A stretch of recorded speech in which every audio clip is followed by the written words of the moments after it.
Is Jesus Lucifer? Some people seem to think so. Let's see. Lucifer is Jesus in the Bible. Jesus even says it in himself. He says in Revelation 22:16, Jesus said, Jesus, I am the offspring of David and I am Lucifer. The fact is, there's not a single English translation out there that uses the word Lucifer in Revelation 22:16. This is what it actually says. I, Jesus, sent my angel to bear witness to you of the things for the churches.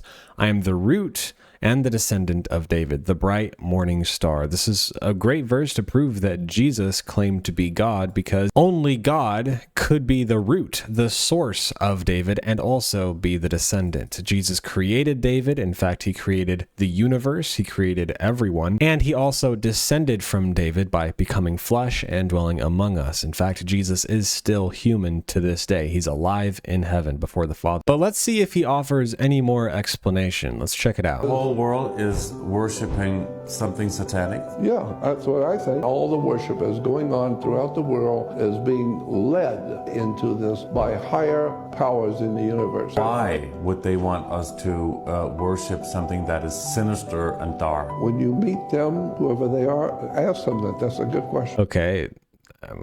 That was weird. But let me show you why it is that people would try to even make this connection that Jesus claimed to be Lucifer. The reason for this goes all the way back to when the Bible was first written. It wasn't written in English. Specifically, the New Testament was written in Greek, and a few hundred years later, there was a guy named Jerome who translated the Bible into Latin. This is in the 5th century, the 400s. And there is a certain verse in the Old Testament that is translated as Lucifer in Latin. That's Isaiah 14:12. You can see Lucifer is written right here. And the King James Version and the New King James Version didn't translate that word into English. They just kept the old word. Instead of translating Lucifer into something that we can understand, it's just there. It's similar to the word baptism. What is baptism? That's not an English word, that's a Greek word. So that's what's called a transliteration. Baptism in Greek is baptism in English. If you were to translate baptism, you would get immersion. To say we've been baptized into Christ, if we were to speak English completely, we would say we've been immersed into Christ. So we're going to have to translate Lucifer, which is Latin, into English. What does Lucifer actually mean in this context? Let's go to a modern translation. My favorite is going to be the LSB. Let's look at verse 12. How you have fallen from heaven, O star of the morning, son of the dawn. You have been cut down to earth, you who have weakened the nations. Basically, this word Lucifer just means shining one. And if you go to Revelation chapter 22, you can see that you could possibly make a connection here. Bright morning star. And Isaiah 14 also mentions star of the morning. Therefore, whatever is being described in Isaiah 14 is the exact same thing being described in Revelation 22. That's what a lot of people do. That's not how we're supposed to interpret the Bible, though. In fact, that's not how we're supposed to interpret anything. The same word or even phrase doesn't always mean the exact same thing. And it's very clear based on the context. Let's go back to chapter 13, an oracle concerning Babylon, which Isaiah the son of Amoz beheld. I have commanded my set apart ones, I have even called my mighty warriors, my proudly exulting ones,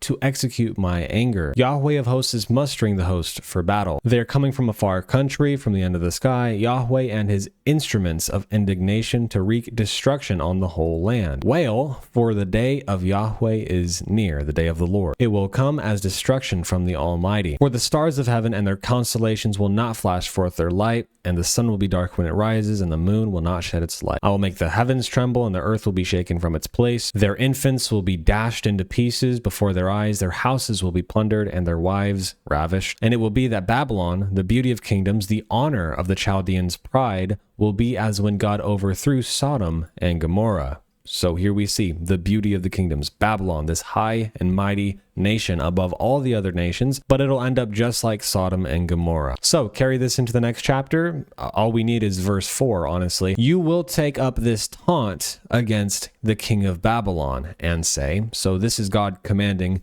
his people to mock the king of Babylon, to taunt him. So the purpose of this passage is to mock the king of Babylon. This is what the Israelites are to be saying about him. Sheol, once again, this is a transliteration rather than a translation of of Sheol would be the grave. The grave, the ground from beneath us, from beneath, trembles excitedly over to meet you when you come. The ground is excited to have the king of Babylon. It wakens for you the spirits of the dead, all the leaders of the earth. It raises all the kings of the nations from their thrones. All the dead people, all of the kings of the past, these mighty people are going to greet the king of Babylon when he goes to the ground. They will all answer and say to you, even you have been made weak as we. You have become like us. Your pride and the music of your harps have been brought down to Sheol.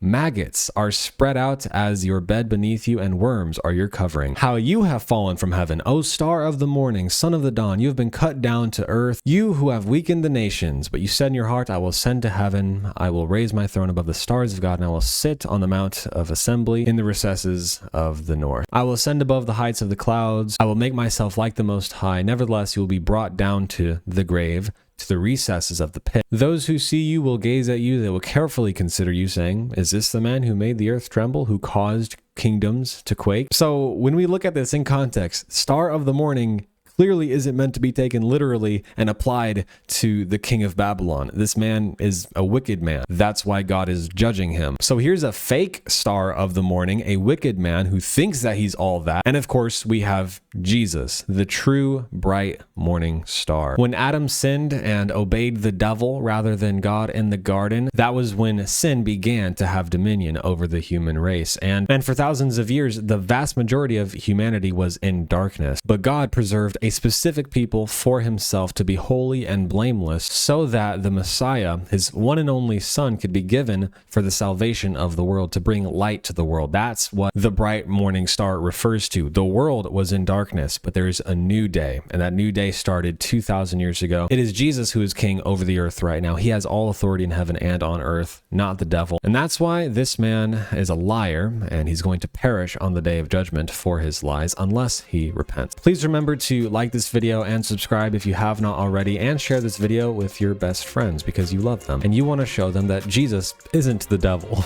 Okay. That'll be all for today. Love you guys so much.